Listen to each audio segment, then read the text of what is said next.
सीताराम दोस्तों, आपका फिर से स्वागत है मेरे YouTube चैनल राधे श्याम में। आज हम आपको श्री रामचरितमानस के अध्याय का अगला भाग सुनाते हैं। सुनाने से पहले मेरी आप सबसे विनती है कि आप सब मेरे चैनल को सब्सक्राइब, लाइक और शेयर करना ना भूलें। तो चलो आइए शुरू करते हैं। आज हम अरण्य कांड का पाठ प्रारंभ करते हैं। जय श्री राम। उमा राम गुण गूढ़ पंडित मुनि पावहि विरति, पावहि मोह विमूढ़ जे हरि विमुख न धर्म रति। हे पार्वती, रामचंद्र जी के गुण गूढ़ हैं। पंडित और मुनि उन्हें समझकर वैराग्य प्राप्त करते हैं, परंतु जो भगवान से विमुख हैं और उनका धर्म में प्रेम नहीं है, वे महामूढ़ उन्हें सुनकर मोह को प्राप्त होते हैं। पूर नर भरत प्रीति में गाई, मति अनुरूप अनूप सुहाई। अब प्रभु चरित सुनहु अति पावन, करत जे बन सुर नर मुनि भावन। पूर्वासियों के और भरत जी के अनुपम और सुंदर प्रेम का मैंने अपनी बुद्धि के अनुसार गान किया। अब देवता, मनुष्य और मुनियों के मन को भाने वाले प्रभु रामचंद्र जी में अत्यंत पवित्र चरित्र सुनो, जिन्हें वे वन में कर रहे हैं। एक बार चुनि कुसुम सुहाए, निज कर भूषण राम बनाए। शीत ही परी राय प्रभु सादर बैठे, पटिक शिला पर सुंदर। एक बार सुंदर फूल चुनकर रामचंद्र जी ने अपने हाथों से भांति भांति के गहने बनाए और सुंदर स्फीत शिला पर बैठकर प्रभु ने आदर के साथ वे गहने सीता जी को पहनाए। सूरपति सुत धरि बायस वेसा, सट चाहत रघुपति बल देखा। जिमि पिपीलिका सागर था, महामंद मति पावन चाहा। देवराज इंद्र का मूर्ख पुत्र जयंत कौवे का रूप धारण कर रघुनाथ जी का बल देखना चाहता है, जैसे महान मंद बुद्धि चींटी समुद्र का ताप आना चाहती हो। सीता चरण चोचिहति भागा, मूढ़ मंद मति कारण कागा।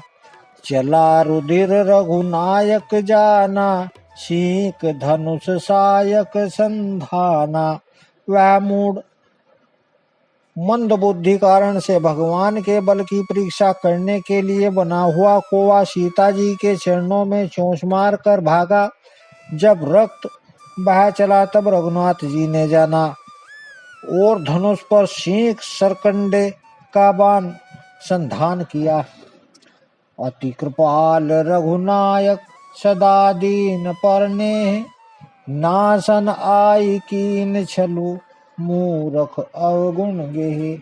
श्री रघुनाथ जी जो अत्यंत ही कृपालु हैं और जिनका दीनों पर सदा प्रेम रहता है, उनके भी उस अवगुणों के घर मूर्ख जयंत ने आकर छल किया। प्रेरित मंत्र ब्रह्म सर धावा, चला भाजी बायस भय पावा। धरि निज रूप गए पितु पाही, राम विमुख राखा तेहि नाही। मंत्र से प्रेरित होकर वह ब्रह्म बाण दौड़ा, कौवा भयभीत होकर भागा चला जा। वह अपना असली रूप धर पिता इंद्र के पास गया, पर राम जी का विरोधी जानकर इंद्र ने उसको नहीं रखा। भा निराश उपजी मन त्रासा, जथा चक्र भय ऋषि दुर्वासा। ब्रह्म धाम शिवपुर सब लोका, फिरा स्मित व्याकुल भय शोका। तब वह निराश हो गया, उसके मन में भय उत्पन्न हो गया, जैसे दुर्वासा ऋषि को चक से भय हुआ था। वह ब्रह्मलोक, शिवलोक आदि समस्त लोकों में थका हुआ भय शोक से व्याकुल होकर भागता फिरा। काहू बैठन कहा न ओही, राखी कुश कही राम कर द्रोही। मातु मातु पितु समन समाना, सुधा होई विष सुनु हरि जाना। पर रखना तो दूर रहा, किसी ने उसे बैठने तक के लिए नहीं कहा। श्री रामचंद्र जी के द्रोह ही को कौन रख सकता है। काकभूषणी जी कहते हैं, हे गरुड़ सुनिए, उसके लिए माता मृत्यु के समान, पिता यमराज के समान और अमृत विष के समान हो जाता है। मित्र करई सत रिपु के करनी, ताकह विबुध नदी बैतरनी। सब जगुताहि अन्न लहू ते ताता, जो रघुवीर विमुख सुनु भ्राता। मित्र सैकड़ों शत्रुओं की सी करने लगता है। देव नदी गंगा जी उसके लिए बैतरनी यमपुरी नदी हो जाती है। हे भाई सुनिए, जो रघुनाथ जी के विमुख होता है, समस्त जगत उसके लिए अग्नि से भी अधिक गर्म जलाने वाला हो जाता है। नारद देखा विकल जयंता, लागी दया कोमल चित संता। पठवा तुरत राम पहिताही, कहे सी पुकारी प्रणत हित पाही। नारद जी ने जयंत को व्याकुल देखा तो उन्हें दया आ गई, क्योंकि संतों का चित्त बड़ा कोमल होता है। उन्होंने उसे समझाकर तुरंत रामचंद्र जी के पास भेज दिया। उसने जाकर पुकार कर कहा, हे शरणागत, हे हितकारी, मेरी रक्षा कीजिए। आतुर सभय गहे सी पद जाई, त्राहि त्राहि दयाल रघुराई। अतुलित बल अतुलित प्रभुताई, में मति मंद जान नहीं पाई। आतुर और भयभीत जयंत ने जाकर श्री रामचंद्र जी के चरण पकड़ लिए और कहा, हे दयालु रघुनाथ जी, रक्षा कीजिए, रक्षा कीजिए।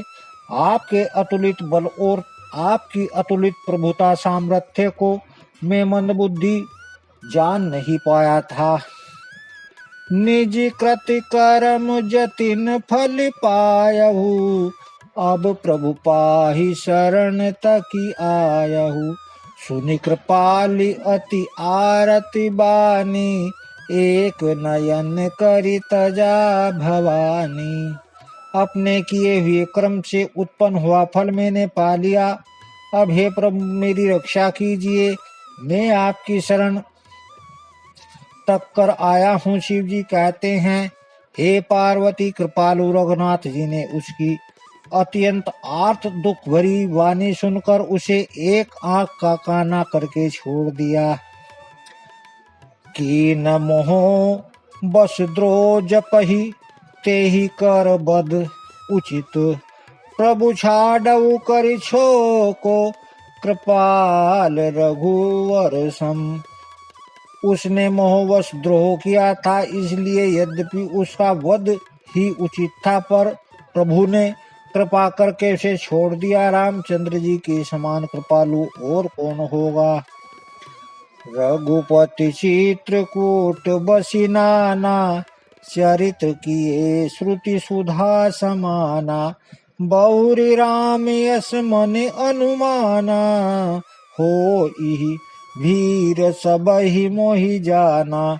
चित्रकूट में बसकर रघुनाथ जी ने बहुत से चरित्र किए, जो कानों को अमृत देने के समान प्रिय हैं। फिर कुछ समय पश्चात रामचंद्र जी मन में ऐसा अनुमान किया कि मुझे सब लोग जान गए, इससे यहाँ बड़ी भीड़ हो जाएगी। सकल मुनि हसन विदा कराई, सीता सहित चले दो भाई।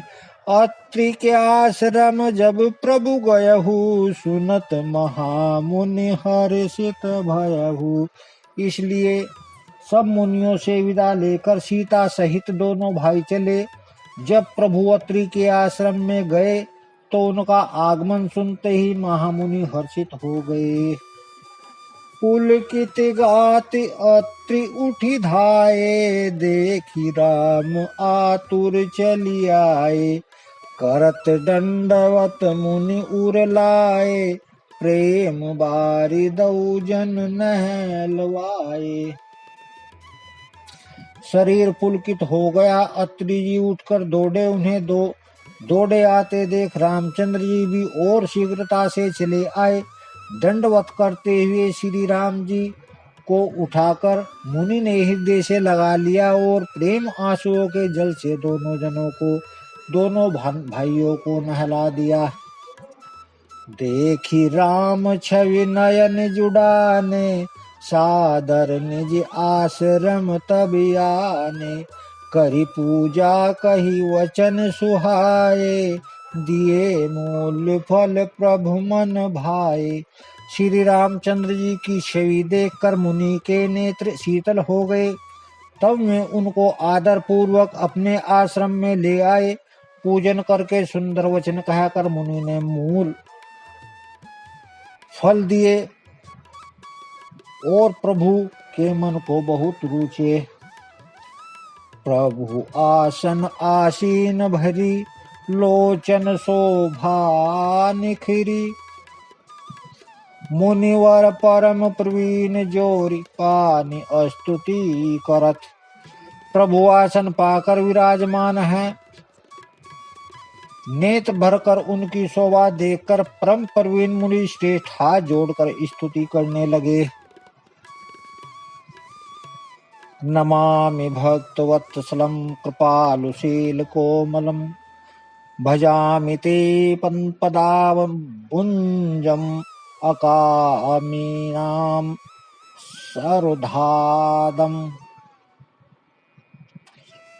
हे भक्तवत्सल, कृपालु, हे कोमल स्वभाव, में आपको नमस्कार करता हूँ। निष्काम पुरुषों को अपना परम धाम देने वाले आपके चरण कमलों को मैं भजता हूँ। निकाम श्याम सुंदरम भवाबुधा, नाथ मंदरम परफुल्ल कंजलोचनम, मदादि दोष मोचनम। आप नितांत सुंदर श्याम, संसार आवागमन रूपी संसार मथने के लिए मंद्राचल रूप फूले हुए कमल के समान नेत्रों वाले, मद आदि दोषों से छुड़ाने वाले हैं।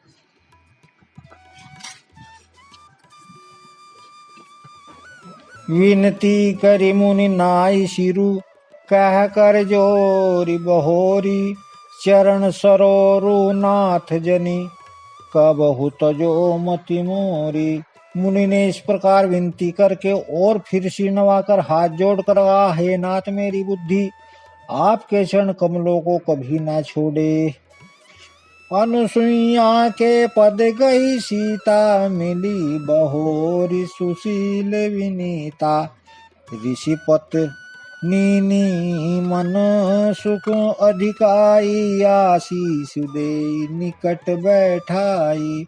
फिर परमशील वती और विनम्र सीता जी अत्रि की पत्नी अनुसुईया के चरण पकड़कर उनसे मिली। ऋषि पत्नी के मन में बड़ा सुख हुआ। उन्होंने आशीष देकर सीता जी को पास बैठा लिया। दिव्य बसन भूषण पहिराए, ते नित नूतन अमल सुहाए। कह ऋषि वधु सरस मृदुआनी, नारी धर्म कछु ब्याज बखानी। और उन्हें ऐसा दिव्य वस्त्र आभूषण पहनाए जो नित्य नए, निर्मल और सुहावने बने रहते हैं। फिर ऋषि पत्नी उनके बहाने मधुर और कोमल वाणी से स्त्रियों के कुछ धर्म बखान कर कहने लगी। मातु पिता भ्राता हितकारी, मित प्रद सब सुनु राजकुमारी। अमित दान भरता भय देही, अधम सुनारी जो सेवन तेहि। हे राजकुमारी सुनिए, माता पिता भाई सभी हित करने वाले हैं, परंतु ये सब एक सीमा तक ही सुख देने वाले हैं। परंतु हे जानकी, पति तो मोक्ष रूप असीम सुख देने वाला है। वह स्त्री अधम है जो ऐसे पति को की सेवा नहीं करती। धीरज धर्म मित्र अरुनारी, आपद काल परी खी अहिचारी। वृद्ध रोग बस जड़ धन हीना, अंध बधिर क्रोधी अति दीना। धैर्य, धर्म, मित्र और स्त्री, इन चारों की विपत्ति के समय ही परीक्षा होती है। वृद्ध, रोगी, मूर्ख, निर्धन, अंधा, बहरा, क्रोधी और अत्यंत ही दीन, ऐसे हुपति कर किए अपमाना। नारी पाव जमपुर दुख नाना, एक ही धर्म एक व्रत नेमा। काय वचन मन पति पद प्रेमा। ऐसे भी पति का अपमान करने से स्त्री यमपुर में भांति भांति के दुख पाती है। शरीर, वचन और मन से पति के चरणों में प्रेम करना स्त्री के लिए बस यह एक ही धर्म है, एक ही व्रत है और एक ही नियम है। जग पतिव्रता चारि विधि आई, वेद पुराण संत सब कही। उत्तम के अस बस मन माही, सपने हु आन पुरुष जग नाही। जगत में 4 प्रकार की पतिव्रताएं हैं। वेद, पुराण और संत सब ऐसा कहते हैं कि उत्तम श्रेणी की पतिव्रता के मन में ऐसा भाव बसा रहता है कि जगत में मैं पति को छोड़कर दूसरा पुरुषोपन में भी न देखूं। मध्यम पर पति देखई कैसे, भ्राता पिता पुत्र निज जैसे।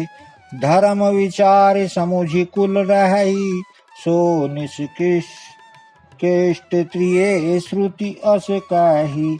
मध्य श्रेणी की पतिव्रता प्राय पति को कैसे देखती हैं, जैसे वह अपना सगा भाई पिता पुत्र हो, अर्थात समान अवस्था वाले को वह भाई के रूप में देखती हैं, बड़े को पिता के रूप में और छोटे को पुत्र के रूप में देखती हैं। जो धर्म को विचार कर और अपने कुल की मर्यादा समझकर बची रहती हैं, वह निष्कृष्ट ही निम्न श्रेणी की स्त्री हैं, जो ऐसा वेद कहते हैं। बिनु अवसर भाते रह जोई, जानहु अदम नारी जग सोई। पति वंचक पर पतिरति करही, रोवर नरक कलप सत परही। और जो स्त्री मौका न मिलने से या भयवश पतिव्रता बनी रहती हैं, जगत में उसे अधम स्त्री जानना। पति को धोखा देने वाली जो स्त्री पराये पति से रति करती है, वह तो 100 कल्प तक रोवर नरक में पड़ी रहती है। क्षण सुख लागे जन्म सत कोटि, दुख न समझू तेहि सम को खोटी। बिनु श्रम नारी परम गति लई, पतिव्रत धर्म छाड़ छल गई। क्षण भर के सुख के लिए जो 100 करोड़ असंख्य जन्मों के दुख को नहीं समझती, उसके समान दुष्टा कौन होगी। जो स्त्री छल छोड़कर पतिव्रत धर्म को ग्रहण करती है, वह बिना ही परिश्रम परम गति को प्राप्त करती है। पति प्रतिकूल जन्म जह जाई, विधवा होई पाए तरुणाई। किंतु जो पति के प्रतिकूल चलती है, वह जहाँ भी जाकर जन्म लेती है, वही जवानी पाकर भरी जवानी में विधवा हो जाती है। सहज अपावनी नारी पति, सेवत शुभ गति लहई। जसु गावत श्रुति चार्य जो, तुलसी का हरि प्रिय। स्त्री जन्म से ही पवित्र है, किंतु पति की सेवा करके वह अनायासी शुभ और गति प्राप्त कर लेती है। पतिव्रता धर्म के कारण ही आज भी तुलसीदास जी भगवान को प्रिय हैं और चारों वेद उनका यश गाते हैं। सुनु सीता तब नाम सुमरी, नारी पति व्रत करही। तो ही प्राण प्रिय राम कहिउ, कथा संसार हित। हे सीता सुनो, तुम्हारा तो नाम ही ले लेकर स्त्रियां पतिव्रत धर्म का पालन करेंगी। तुम्हें तो श्री राम जी प्राणों के समान प्रिय हैं। यह पतिव्रत धर्म की कथा तो मैंने संसार के हित के लिए कही है। सुनि जान की परम सुख पावा, सादरता सुचरण सिरुनावा। तब मुनि सन कह कृपा निधाना, आयसु होई जाऊ बन आना। जानकी ने सुनकर परम सुख पाया और आदर पूर्वक उनके चरणों में सिर नवाया। तब कृपा की खान श्री रामचंद्र जी ने मुनि से कहा, आज्ञा हो तो अब दूसरे वन में जाऊं। आज की राम कथा को यहीं विश्राम देते हैं। जय श्री राम। अगर आपको मेरी वीडियो अच्छी लगी तो बेल आइकन दबाना ना भूलें ताकि आपको मेरे आने वाली वीडियोस का नोटिफिकेशन मिलता रहे। धन्यवाद। जय श्री राम।